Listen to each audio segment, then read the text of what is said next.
In a world full of pressure, criticism, and uncertainty, having a strong mind is no longer a choice, it is a necessity. Stoic philosophy, practiced by figures such as Marcus Aurelius, Epictetus, and Seneca, teaches one essential truth. You cannot control the world, but you can always control yourself. If you want to build an unshakable mentality, start applying these 6 Stoic habits in your life. 1. Focus on what you can control. The foundation of Stoic mental strength begins with one life-changing principle: focus only on what you can control. As Epictetus clearly states in Enchiridion, some things are up to us and some things are not. What is up to us? Our opinions, our desires, our aversions, our actions. What is not? Our reputation, our body's condition, other people's behavior, and external outcomes. This simple distinction, often called the dichotomy of control, is the core of Stoic resilience. Most people suffer not because of events, but because they try to control what was never theirs to control. They obsess over how others perceive them, they replay the past, they fear the future, and as a result, their emotional state becomes dependent on unstable external forces. Epictetus warns us, if you think that what belongs to others is your own, you will be disturbed. In other words, when you attach your peace to things outside your control, you guarantee anxiety. Marcus Aurelius reinforces this idea in Meditations. You have power over your mind, not outside events. Realize this, and you will find strength. Notice what he emphasizes: power over your mind, not over circumstances, not over outcomes, over your inner response. Imagine you are insulted. The insult itself is external, but whether you accept it, react to it, or ignore it, that is within your control.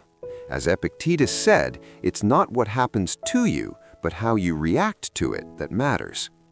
Seneca also reminds us we suffer more often in imagination than in reality. Much of our mental weakness comes from worrying about things that haven't even happened or cannot be changed. When you fully accept this Stoic principle, something shifts. You stop asking, why is this happening, and start asking, what can I do right now that aligns with my values? You didn't get the opportunity you wanted? Improve your skill. Someone criticizes you? Strengthen your character. Life feels unfair? Practice virtue anyway. Mental toughness grows the moment you stop trying to control the storm and instead learn to steady your own ship. Because when your peace depends only on what is within you, nothing outside of you can truly shake you.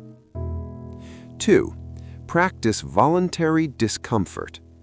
The second Stoic habit that builds an unshakable mind is the practice of voluntary discomfort. While most people chase comfort, Stoics deliberately trained themselves to endure discomfort.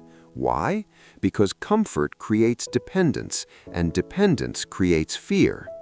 When you fear losing comfort, you become mentally fragile. Seneca advised practicing poverty from time to time. He suggested wearing simple clothes, eating basic food, and living modestly for a few days while asking yourself, is this what I feared?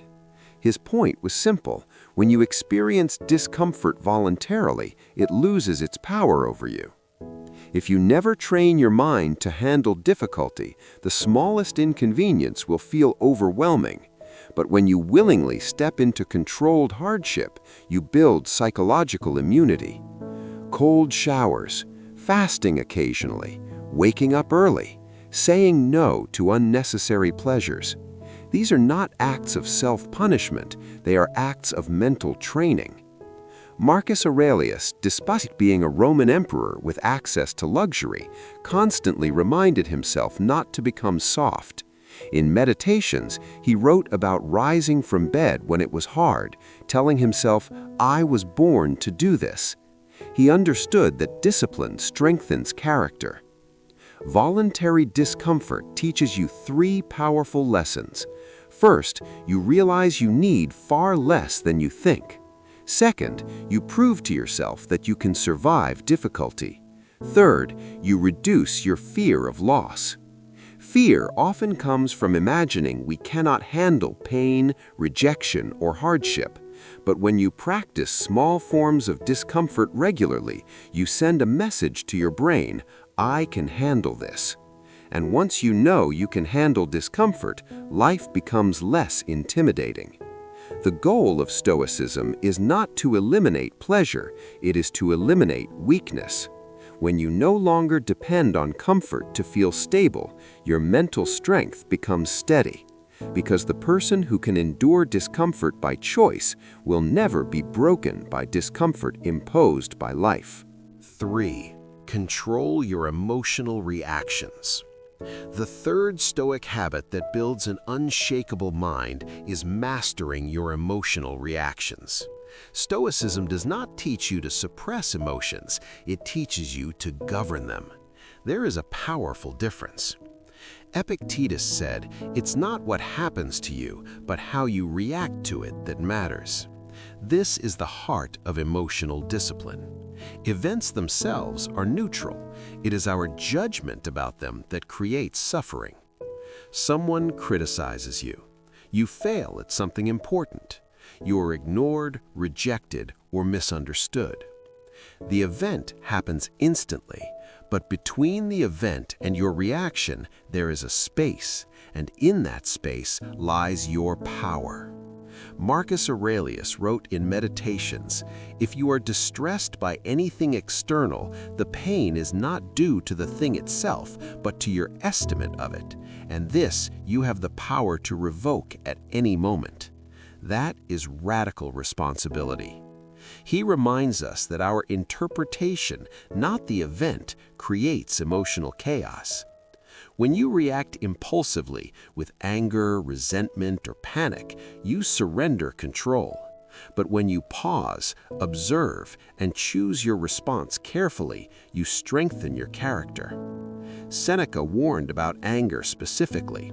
In On Anger, he described it as temporary madness. Once anger takes control, reason disappears. And when reason disappears, so does strength. The Stoic solution is simple but powerful. Delay your reaction. Take a breath, question your first interpretation. Ask yourself, is this truly harmful or is it just uncomfortable? Often, what hurts your ego does not harm your character. Emotional mastery does not mean you feel nothing. It means you are not ruled by what you feel. You allow emotion to pass through you without letting it command you. When you consistently practice this pause, this deliberate response, you become steady in chaos. People may try to provoke you, circumstances may pressure you, but your inner stability remains intact. Because the strongest person is not the one who feels the least, it is the one who chooses their reaction the most wisely. 4. Practice daily self-reflection. The fourth Stoic habit that builds an unshakable mind is daily self-reflection. Mental strength does not grow automatically. It grows through awareness, and awareness comes from honest reflection. Marcus Aurelius is one of the greatest examples of this practice. His famous work, Meditations, was never meant to be published. It was his private journal, a place where he examined his thoughts, corrected his behavior, and reminded himself how to live according to virtue. Even as a Roman emperor, he did not assume he was wise enough. He trained his mind daily. Reflection keeps your ego in check. At the end of the day, a Stoic asks, where did I act with virtue? Where did I lose control? What could I have done better? Seneca described this exact habit. He wrote that each night he would examine his entire day. He would question himself, what bad habit have you cured today? What vice have you resisted? In what respect are you better? This wasn't self-criticism, it was self-improvement. Without reflection, mistakes repeat themselves. You react the same way. You fall into the same emotional traps. Days pass, but growth does not happen. Reflection turns experience into wisdom. Epictetus taught that progress begins by paying attention to your impressions, the automatic thoughts that arise in response to events. When you observe them, you gain power over them. A strong mind is not built by pretending to be perfect, it is built by correcting yourself consistently. Daily reflection does three things. First, it increases self-awareness. Second, it strengthens accountability. Third, it accelerates growth. When you confront your weaknesses calmly, instead of avoiding them, they lose their control over you. An unshakable mind is not one that never fails, it is one that learns every single day. And reflection is the training ground where that strength is built. 5. Embrace fate. Practice Amor, Fati. The fifth Stoic habit is embracing fate, what Stoics call Amor, Fati, the love of fate. Epictetus taught that we should not wish for events to happen as we want, but instead want them to happen as they do happen. This mindset removes resistance, because suffering often comes not from the event itself, but from rejecting it. Marcus Aurelius reminded himself that obstacles are not in the way, they are the way. Every difficulty is material for growth. When you fail, you gain experience. When you are hurt, you gain strength. When life changes your plans, you gain adaptability. Seneca said that hardship strengthens the mind just as exercise strengthens the body. Loving your fate means seeing every event, good or bad, as necessary for shaping your character. When you stop fighting reality and start using it, nothing can truly break you. 6. Live by virtue, not by validation. The sixth Stoic habit is living by virtue, not by validation. Most people depend on praise to feel confident and fear criticism because their identity is tied to approval. But Stoicism teaches that the only true good is virtue, wisdom, courage, justice, and self-discipline.